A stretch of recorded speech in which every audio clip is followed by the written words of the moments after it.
y para poder, Señor, dejar aquello que no le agrada y poder añadir las cosas que tú quieres que tengamos en nuestro diario vivir. Que tu Espíritu Santo nos pueda guiar a toda verdad, tu palabra es verdad. Porque se lo pedimos en Cristo Jesús. Amén. Amén. Jesús, el buen pastor. Vamos a estar en Juan 10, hermanos, del 7 al 20. Juan 10, del 7 al 20. Jesús, el buen pastor. Volvió pues Jesús a decirles: de cierto os digo, yo soy la puerta de las ovejas. Todos los que antes de mí vinieron, ladrones son y salteadores, pero no los oyeron las ovejas. Yo soy la puerta. El que por mí entrare será salvo, y entrará, saldrá y hallará pastos. El ladrón no viene sino para hurtar, matar y destruir. Yo he venido para que tengan vida y para que la tengan en abundancia. Yo soy el buen pastor. El buen pastor su vida da por las ovejas. Mas el asalariado, y que no es el pastor de quien no son propias las ovejas, ve venir al lobo y deja las ovejas y huye. Y el lobo arrebata las ovejas y las dispersa. Así que el asalariado huye porque es asalariado y no le importan las ovejas. Yo soy el buen pastor y conozco mis ovejas y las mías me conocen. Así como el Padre me conoce y yo conozco al Padre y pongo mi vida por las ovejas, también tengo otras ovejas que no son de este redil. Aquellas también debo traer y oirán mi voz, y habrá un rebaño y un pastor. Por eso me ama el Padre, porque yo pongo mi vida para volverla a tomar. Nadie me la quita, sino que yo de mí mismo la pongo. Tengo poder para ponerla y tengo poder para volverla a tomar. Este mandamiento recibí de mi Padre. Volvió a haber disensión entre los judíos por estas palabras. Muchos decían: demonio tiene y está fuera de sí. ¿Por qué le oís? Hermanos, tremendo, ¿no? Dice: ¿por qué le oís? Hay gente, hermano, que está interesada en que tú no escuches la palabra de Dios. Sí. Quizás te digan: ¿para qué vas a la iglesia a perder el tiempo? Mira, hay tantas cosas que se pueden hacer acá afuera y tú malgastando, perdiendo tu tiempo en la iglesia.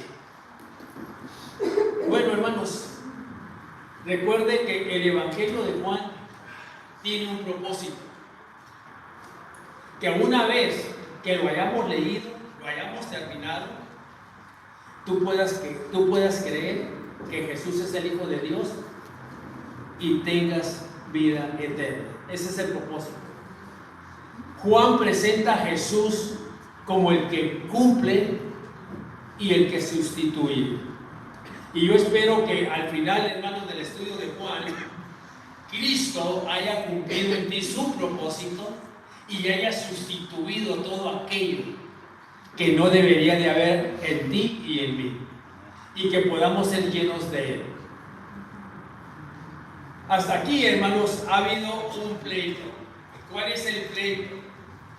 Jesús viene, hermanos, y se presenta ante las autoridades religiosas, que son los pastores constitucionales, hermanos.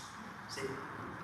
Pastores que Dios puso con un propósito, que a través de la enseñanza de ellos el pueblo llegará a creer. ¿Sí? Pero los pastores no estaban haciendo su trabajo. ¿Sí? No estaban haciendo su trabajo. Y hoy en día, hermanos, muchos pastores no están haciendo su trabajo. ¿Sí? Muchos pastores, hermanos, solamente les interesa su persona, su casa y todo el beneficio a través de la iglesia. No es muy diferente, hermanos, al tiempo de Jesús.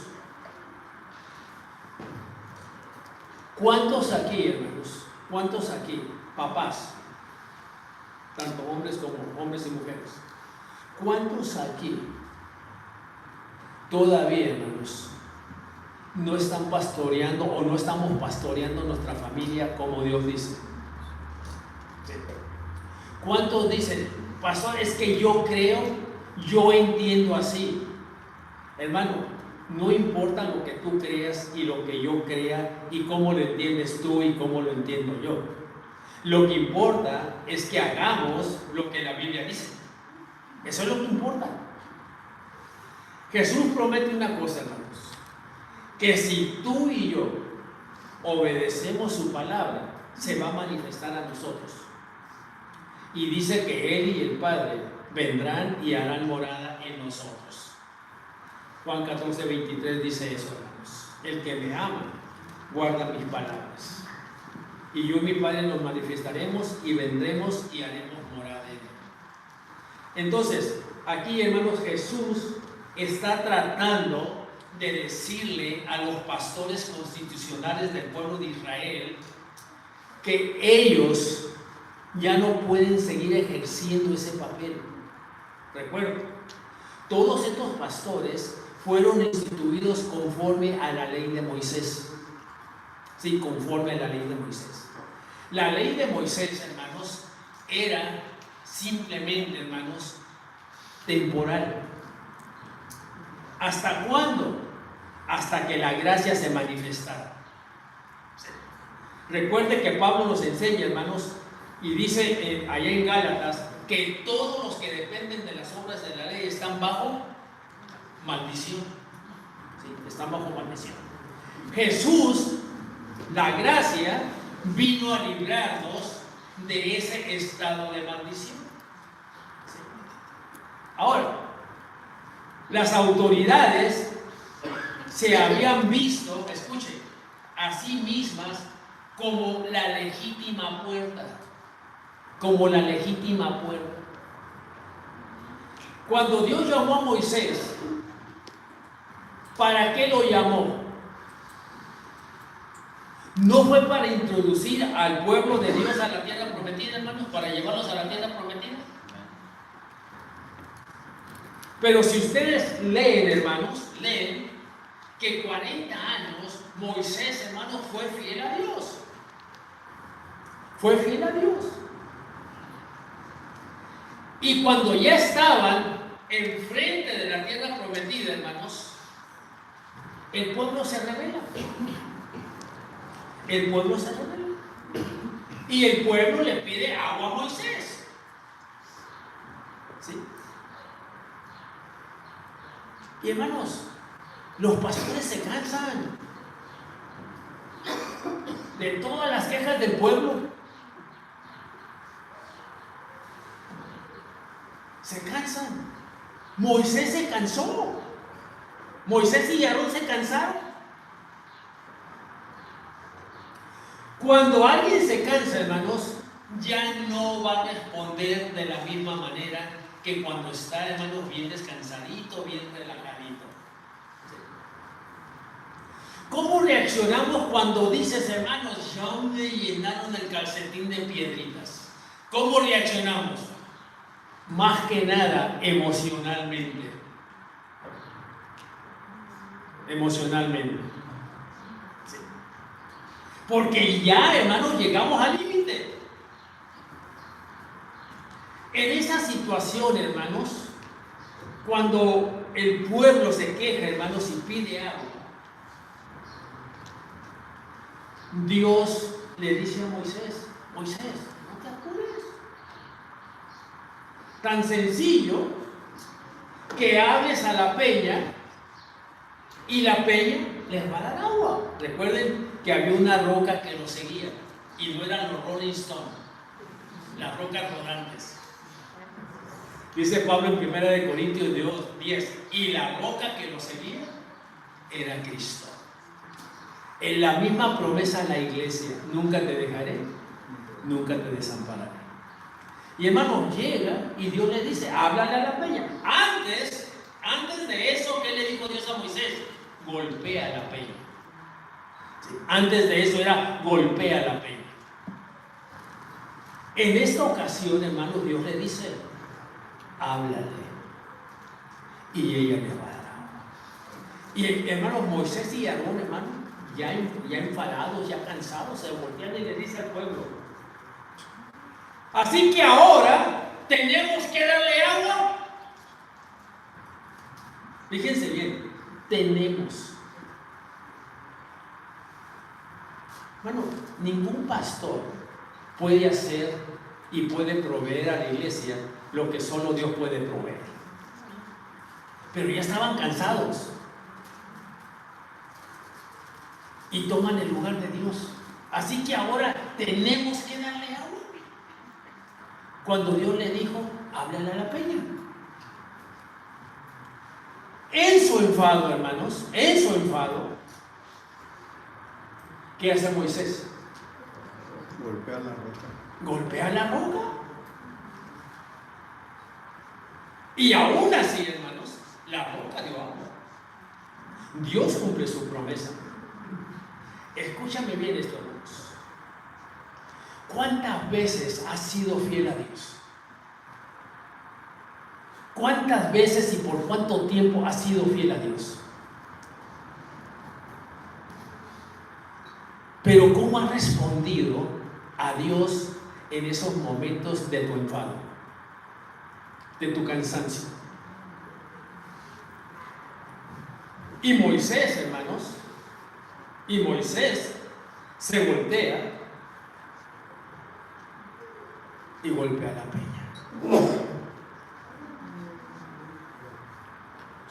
Y Dios le dice, por cuanto no me honraste, fíjense bien, hermanos, lo que hace una acción, lo que puede ser una acción tuya delante de tu esposa, delante de tus hijos, delante de tus hermanos.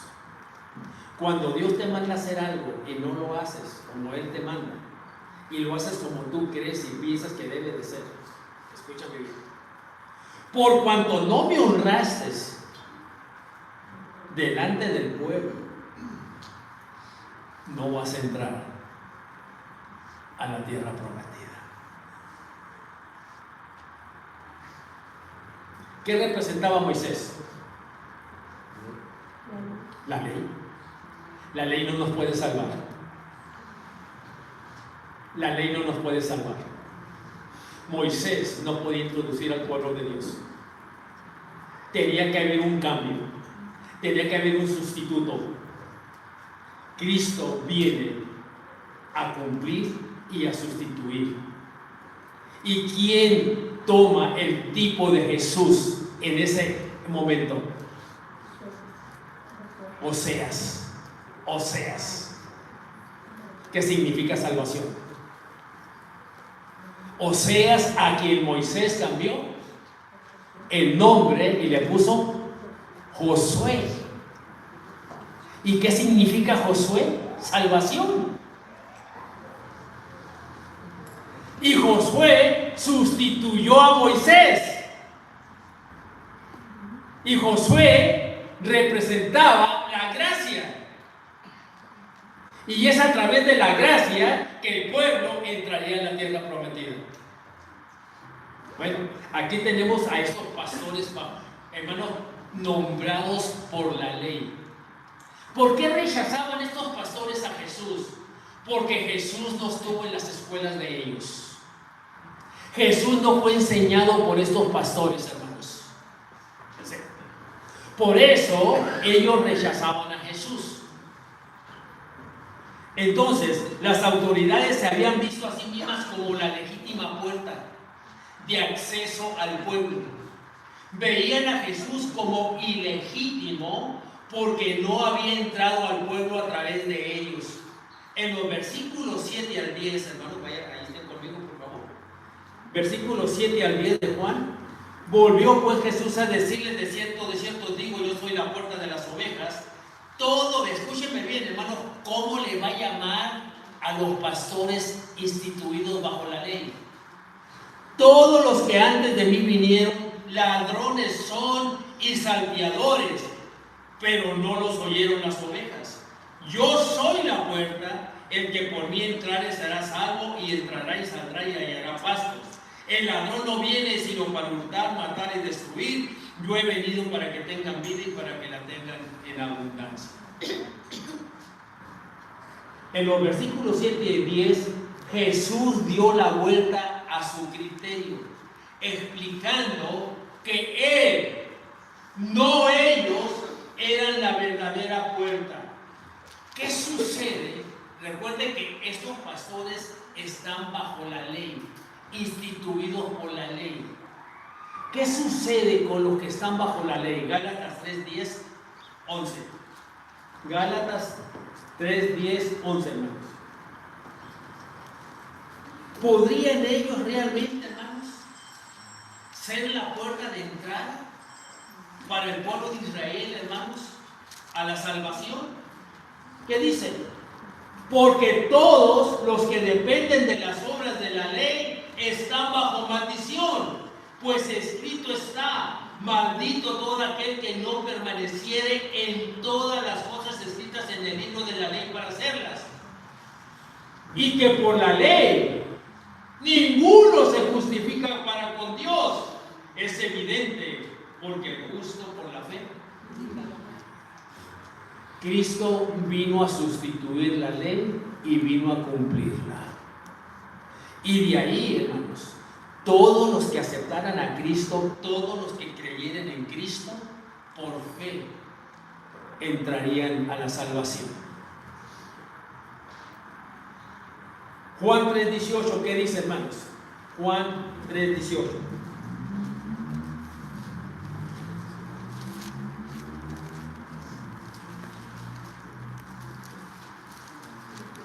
El que en Él cree no es condenado, pero el que no cree ya ha sido condenado. ¿Sí? El que no cree no es condenado. Maldito todo aquel que depende de las obras de la ley.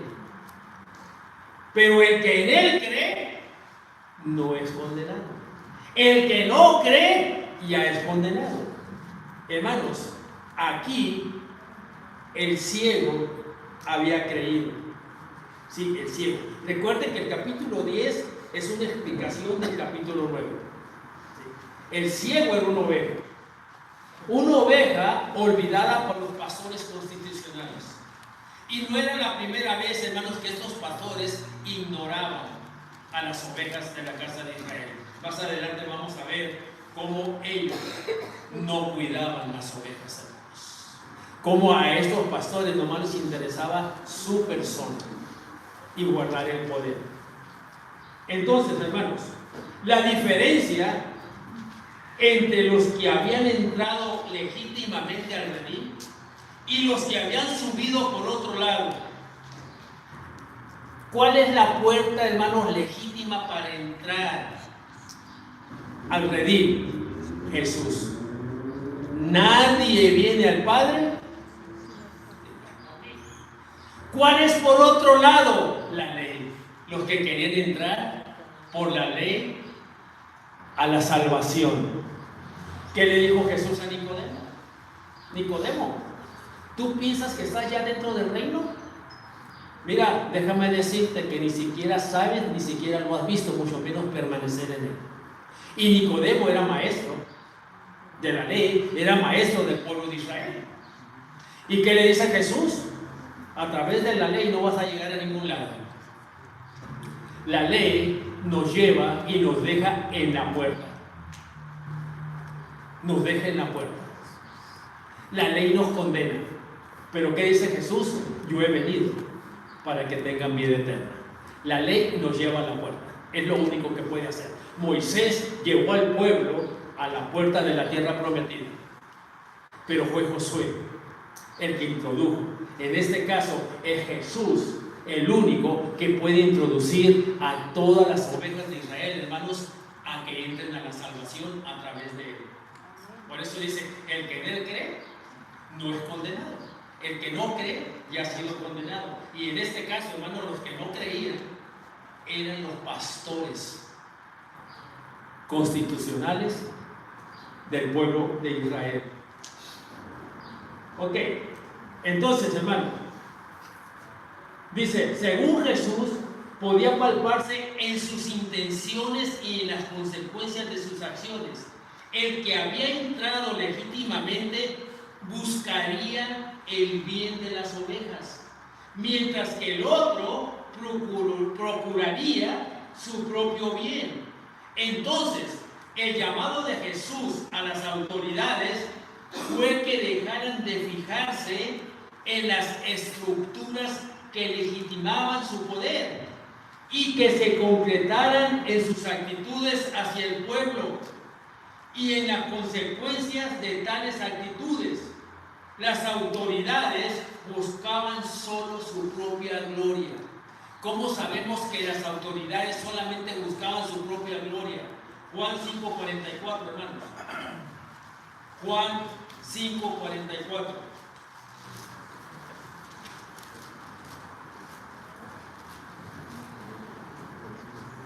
¿Cómo podéis vosotros creer? Pues recibid gloria los unos de los otros y no buscáis la gloria que viene del Dios único. 7:18.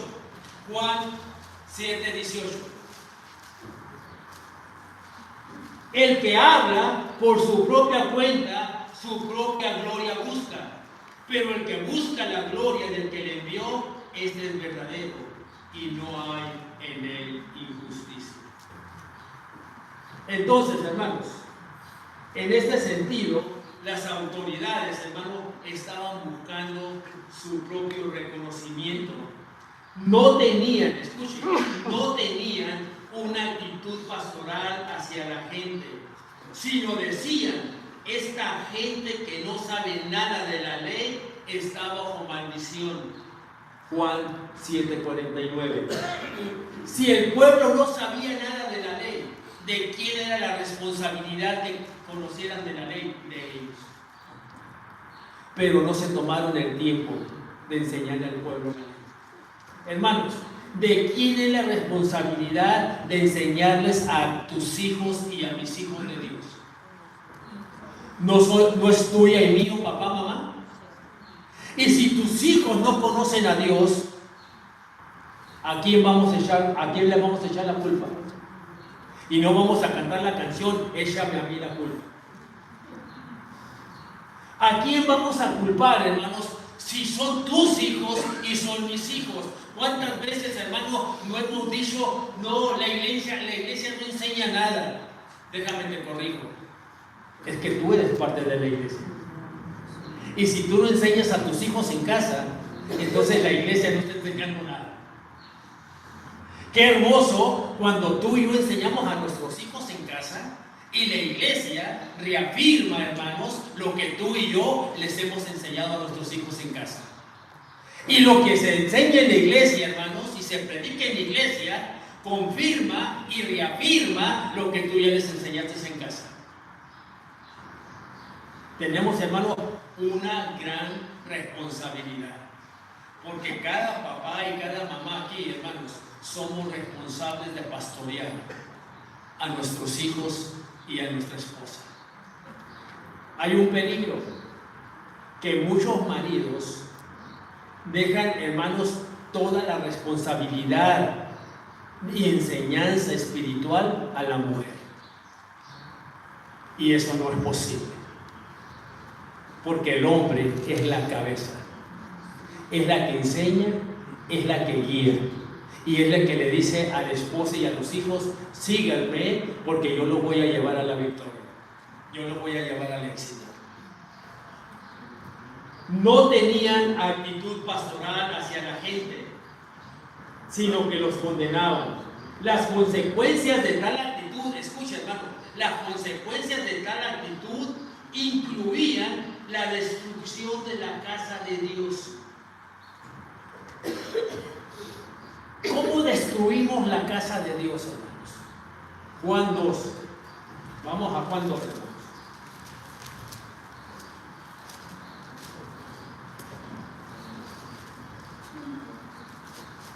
Jesús purifica el templo.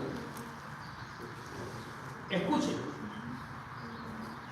Estaba cerca la Pascua 2:13 de los judíos y subió Jesús a Jerusalén y halló en el templo a los que vendían bueyes, ovejas, palomas y a los cambistas ahí sentados.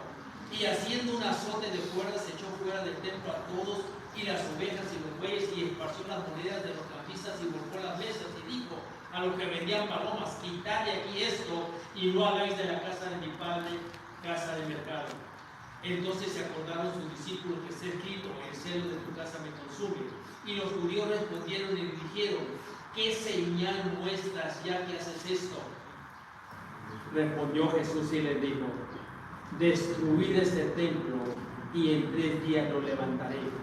Dijeron luego los judíos: en 46 años fue edificado este templo y tú en 3 días lo levantarás.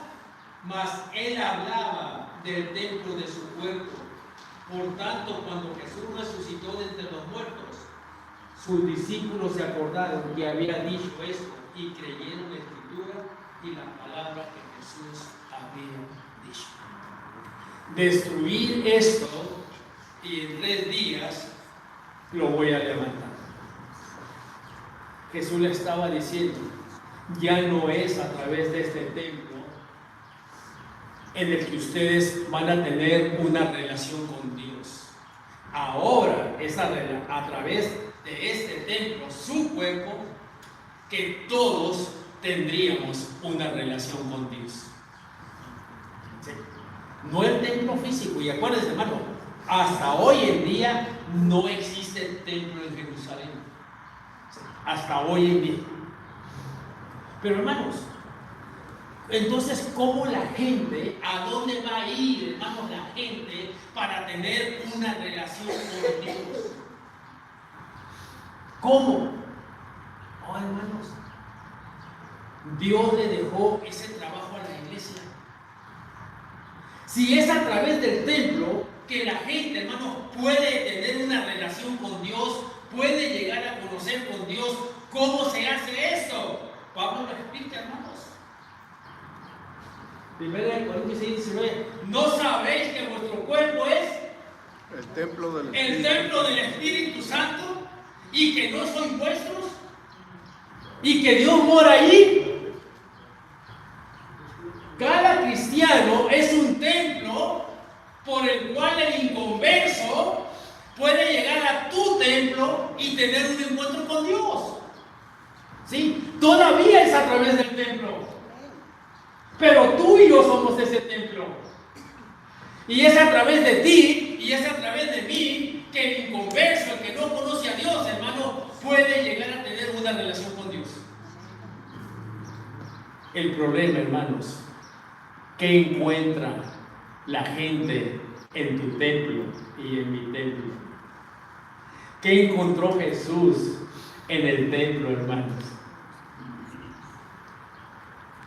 Que tuvo que limpiar. ¿Cuántos templos necesitan, hermanos, que Jesús venga y los limpie? Y que ese templo vuelva a tener el único propósito, hermanos, de que la gente tenga un encuentro con Dios. Entonces, hermanos, escuchen. Las consecuencias de tal actitud incluían la destrucción de la casa de Dios. 38 años de descuido del paralítico y tantos más. Escuchen, 38 años, hermanos, los del templo nunca vieron la necesidad del paralítico y muchos más. ¿Qué dice Juan 5:3, hermanos? Juan 5:3. Jesús está demostrando a estos pastores, hermanos, que ellos nunca fueron los pastores que Dios quería que ellos fueran. Juan 5:3. En esto yacía, ¿qué, hermanos? Una multitud de enfermos, ciegos, cojos y paralíticos que esperaban el movimiento del agua. Hermanos, ¿cuántos ciegos, paralíticos, cojos, mudos y sordos hay allá afuera que esperan el movimiento de la iglesia? Y la iglesia, hermanos, descansando. Pastores, que el Señor nos dijo en descanso. Y ahí está la iglesia, hermanos, descansando. Pero Dios jamás dijo esa orden. Dios dijo: id. ¿Sí o no? ¡id! Y la iglesia aquí encerrada. No somos muy diferentes, ¿verdad, hermanos? La iglesia preocupándose por su bienestar, hermano. ¿Y los perdidos, hermanos?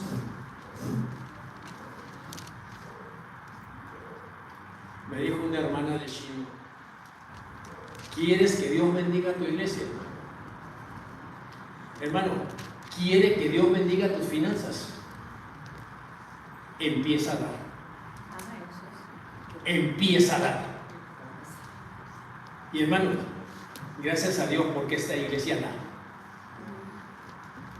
Esta iglesia sabe dar. Hermana Leti, ¿nos ha hecho falta algo? Le hablo a ella porque es la de finanzas. ¡No! Y escuchen, hermano, mientras sigamos dando y preocupándonos por los de afuera, Dios va a seguir proveyendo. Y cada domingo, Eduardo, podemos decir: ¡Ebenecer! Hasta aquí nos ha ayudado Jehová. Pero eso tenemos que hacerlo de manera privada allá afuera. Porque la orden no es aquí, la orden es allá. Y allá donde Satanás, hermanos, está haciendo de las suyas, el reino de la luz, tiene que empezar el varón a invadir el reino de las tinieblas. La iglesia tiene que llevar la luz de Cristo al reino de las tinieblas. Y dice que ni las puertas de la muerte, hermanos, pueden prevalecer contra el ataque de la iglesia.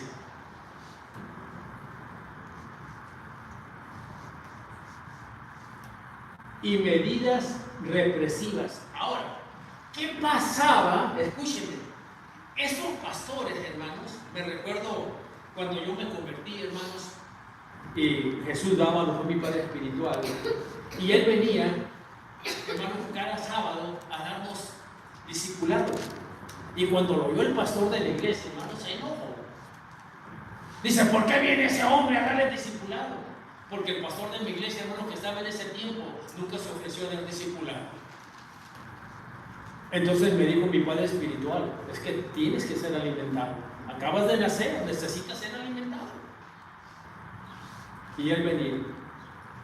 Pero el pastor de la iglesia nunca nos dio discipulado, hermanos. Es bien importante, hermanos. Tienes recién paridos, tienes que alimentarlos. Tienes que ayudarles a crecer.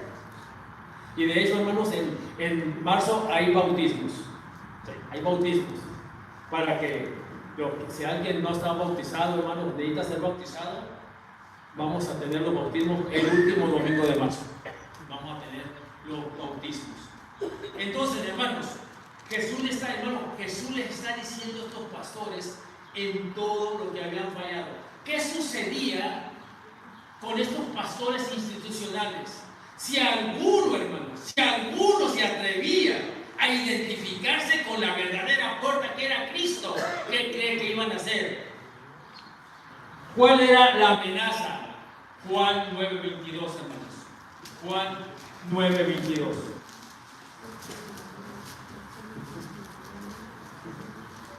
Esto dijeron sus padres del ciego, porque tenían miedo de los judíos, por cuanto los judíos ya habían acordado que si alguno confesase que Jesús era el Mesías, fuera expulsado de la sinagoga. Tú te identificas con Cristo, tú te vas. Ese era el precio, hermanos. Y recuerden, el ciego fue expulsado, pero Jesús buscó al ciego y le dijo: ¿crees en el Hijo de Dios? Y el ciego, ¿qué dice, hermanos? Señor, ¿quién es para que crea? Yo soy con el que tú hablas. Y se postró y no. En cambio, estos pastores, tú te identificas con él, te echamos fuera de la iglesia. Frente a todo esto, Jesús llamó a las autoridades a reconocer a que, a pesar de su legitimidad institucional, sus acciones eran la de unos ladrones y bandidos. Pese a trabajar en el nombre de Dios, ellos solamente buscaban robar, matar y destruir. Por otro lado, Jesús los llamó a reconocer su propio trabajo entre el pueblo, había servido, Jesús les dice, si no me creen, entonces reconozcan lo que yo he hecho al pueblo. ¿Sí? Yo he hecho lo que ustedes no han hecho. Es decir, los convocó a no fijarse en su falta de credenciales institucionales, sino en el testimonio de sus obras entre la gente. ¿Qué dice Juan 5:36, hermanos? Juan 5:36.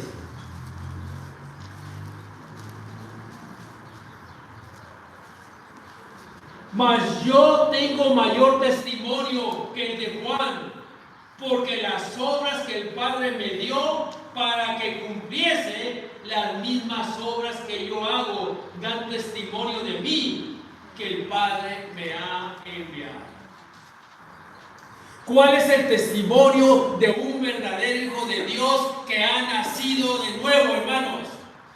Porque somos hechura suya, criados en Cristo Jesús para andar en buenas obras, las cuales Él preparó de antemano para que tú y yo anduviésemos en ellas. ¿Cómo andas en la calle, hermano? ¿Cómo andas en tu trabajo? ¿Cómo te comportas con tu familia? ¿Sí me entiendes, hermanos?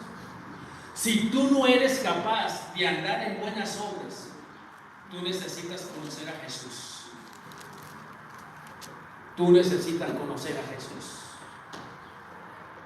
Jesús les dice, créanme, mis credenciales, no es que fui alumno de ustedes, mis credenciales es que yo vengo del Padre y hago lo que el Padre me mandó. En ese tiempo, hermano, escuchen, la enseñanza tradicional es que toda enfermedad era resultado de un pecado y que Dios estaba castigando a esa gente. Pero en medio, escuchen, en el tiempo de la gran tribulación, que es tiempo de juicio, hermanos, ¿por qué piensan que Dios, hermano, va a destruir un tercio y un tercio? Porque en medio del juicio, Dios tiene misericordia, hermanos. Y quiere que la gente, al ver el primer juicio, hermanos, las otras 2/3 partes que quedan vivas, puedan voltear a ver a Dios y creer, hermanos, y arrepentirse. Pero dice Apocalipsis, hermanos, que aún en medio del juicio, los hombres no se van a arrepentir y van a ser peor y no van a dejar su idolatría y de adorar sus dioses, hermanos, en medio del juicio. Bueno, hermanos, ¿cuántas cosas no están sucediendo a nuestro alrededor hoy en día? Recuerda, hoy tu hijo puede decidir si quiere el vestido de niño o de niña de su escuela. Y si quiere ser un animalito, usted no se lo puede evitar. El niño quiere ser un animalito y va a ir vestido de animalito a la escuela. Hermano, no da risa, pero lo estamos viviendo. Tú ya no puedes tocar a tu hijo. Si tu hijo va y le dice a la maestra, ¿qué pasa? El gobierno te lo quita a tu hijo. Tu hijo ahora ya tiene más derechos que tú como papá, hermano, de disciplinarlo. ¿Se fijan cómo el mundo, hermano, está ganando la batalla? Y el mundo puede quitarnos a nuestros hijos, a nuestros nietos, hermanos.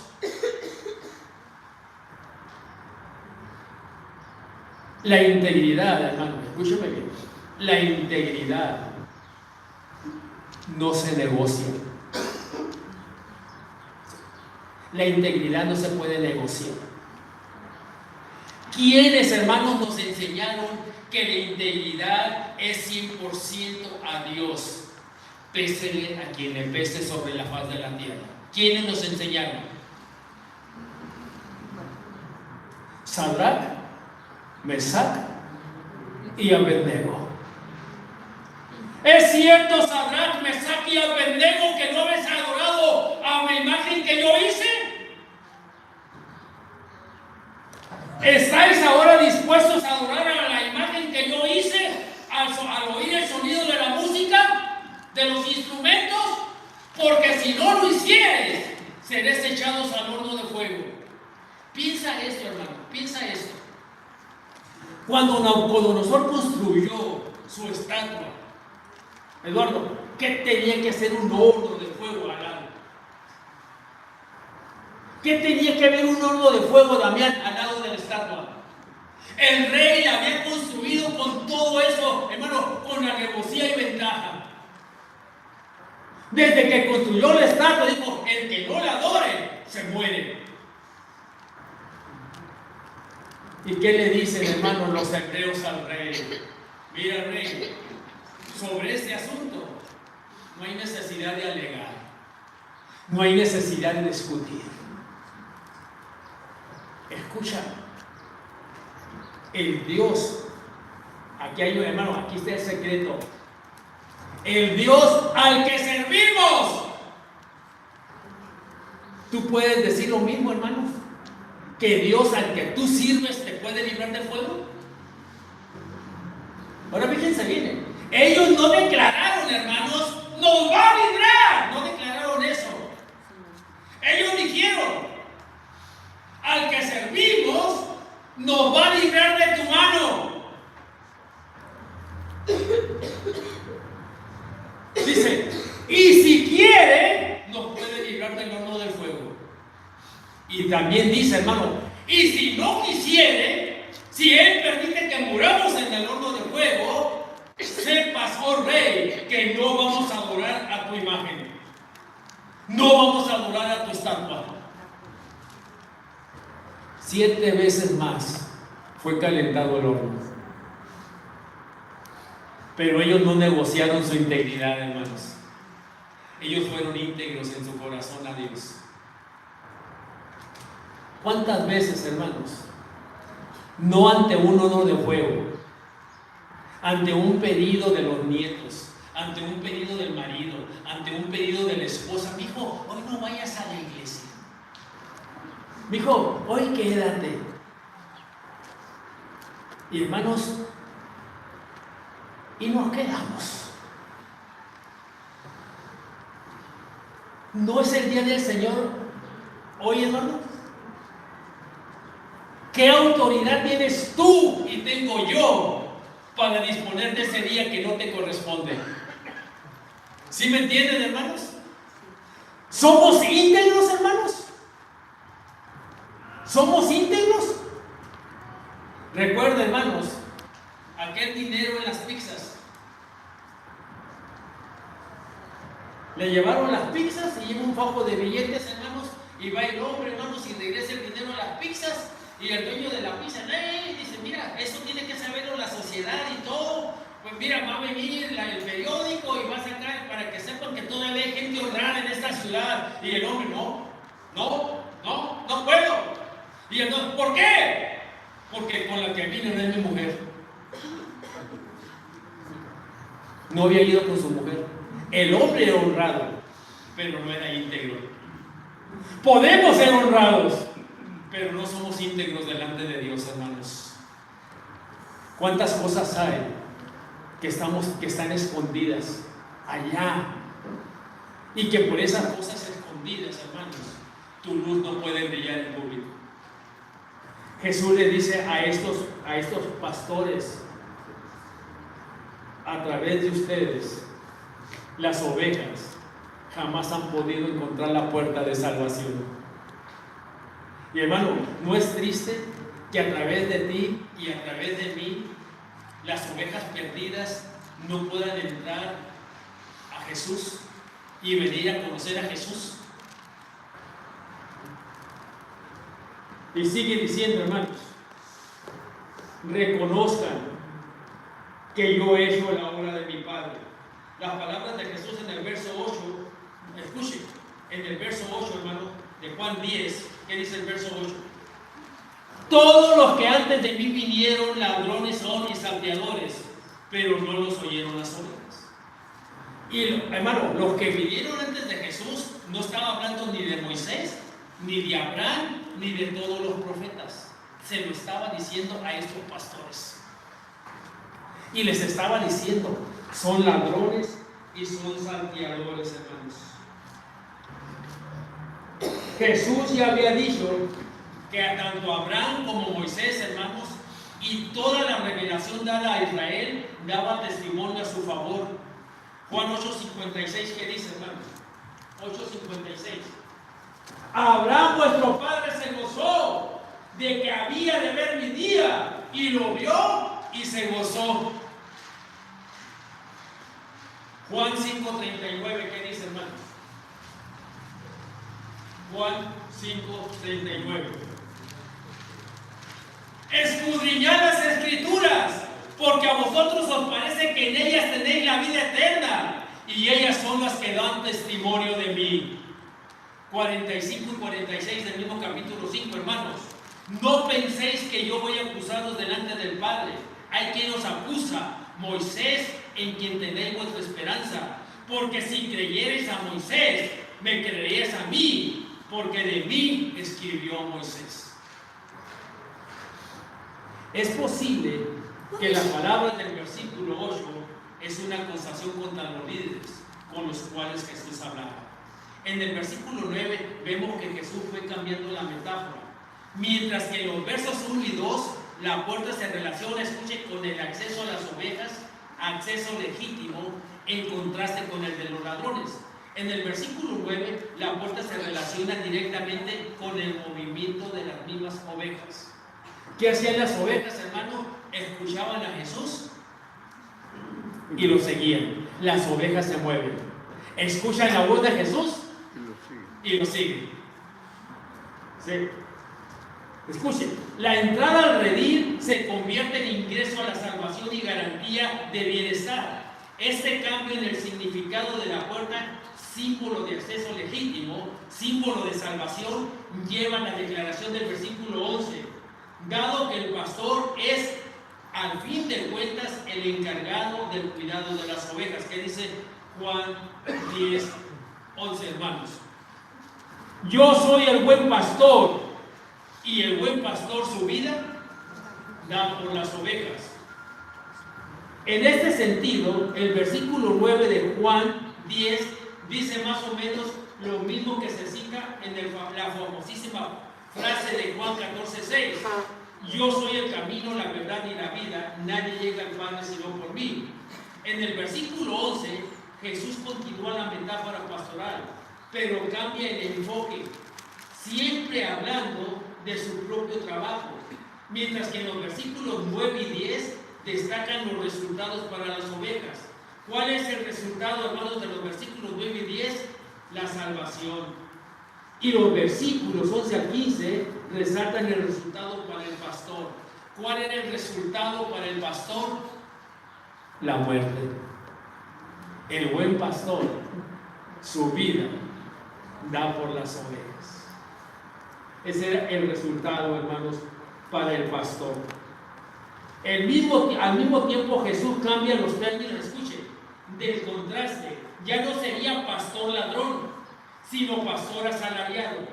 El buen pastor se distingue del asalariado por su compromiso por las ovejas, mientras que el asalariado busca cómo salvar su pellejo frente a cualquier amenaza sin importarle la suerte de las ovejas. El pastor verdadero arriesga su vida por salvar las ovejas. Y si salimos del mundo metafórico de pastores y ovejas, vemos que Jesús no solo arriesga su vida, sino que la da. Juan 10:11. Yo soy el buen pastor, y el buen pastor su vida da por las ovejas. Aquí, así como Jesús desempeña más de un papel en la metáfora pastoral, puerta pastor, también los líderes a quien Jesús criticaba desarrollaron varias funciones. Además de ladrones y pastores, eran asalariados que solo buscaban su propio bien y no el de las ovejas. Representan el papel de lobos. Ellos realmente amenazaban. 14 61 al 65. Después de todo eso, hermanos,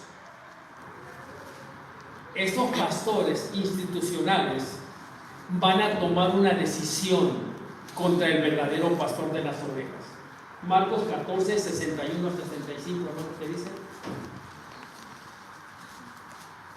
14, 61 al 65. ¿Lo tenemos?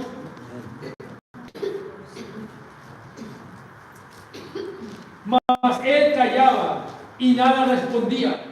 El sumo sacerdote le volvió a preguntar y le dijo: ¿eres tú el Cristo, el Hijo del bendito? Y Jesús le dijo: yo soy. Y veréis al Hijo del Hombre sentado a la diestra del poder de Dios y viniendo en las nubes del cielo. Entonces el sumo sacerdote, rasgando su vestidura, dijo: ¿qué más necesidad tenemos de testigos? ¿Habéis oído la blasfemia? ¿Qué os parece? Y todos ellos lo condenaron, declarándole ser digno de muerte. Y algunos comenzaron a escupirle y a cubrirle el rostro y a darle de puñetazos y a decirle: ¡profetiza! Y los alguaciles le daban de bofetadas. El buen pastor su vida da por las ovejas. Hermano, quiero concluir con esto. ¿Qué tanto amas a tus ovejas? Tus ovejas son tus hijos. ¿Qué tanto estás dispuesto a dar por la vida espiritual de tus hijos? Una carrera la pueden tener. Escúchame. Una carrera no los va a salvar y no los va a llevar al cielo. Una carrera solamente les va a quitar el hambre aquí. Y puede que a través de su carrera tengan posesiones, pero eso no los lleva al cielo. ¿Qué tanto estamos dispuestos, papás, mamás, a amar a nuestros hijos para que ellos lleguen a conocer a Jesús? Y eso significa, papá, mamá, que tú y yo tenemos que hacer ajustes en nuestras vidas para que tus hijos puedan ver a Cristo en ti y en mí. Si tus hijos vieran a Cristo en ti y en mí, entonces no hay duda de que tus hijos van a entrar por la puerta, porque tú eres el medio para que tus hijos entren a la puerta. Dijo Juan el Bautista: yo no soy el Cristo, y siempre lo dije, pero es necesario que yo dé testimonio para que todos crean en Él. Es necesario, papás, que tú y yo demos testimonio en nuestra casa para que tus hijos crean en Él. Padre, gracias por tu palabra. Gracias por hacernos saber que tú eres el buen pastor. Y que por ser el buen pastor siempre buscaste el beneficio de las ovejas, el bienestar de ellas, Padre. Ayúdanos, Señor, a reconocerte como el buen pastor, como nuestro pastor, Padre. Y que como ovejas tuyas podamos seguirte, Padre, y podamos conducir a nuestras ovejas que has puesto en nuestras manos, nuestra familia, nuestros hijos, para que puedan llegar a entrar por ti, Padre, a la salvación. Gracias por su palabra. En Cristo Jesús. Amén. Amén.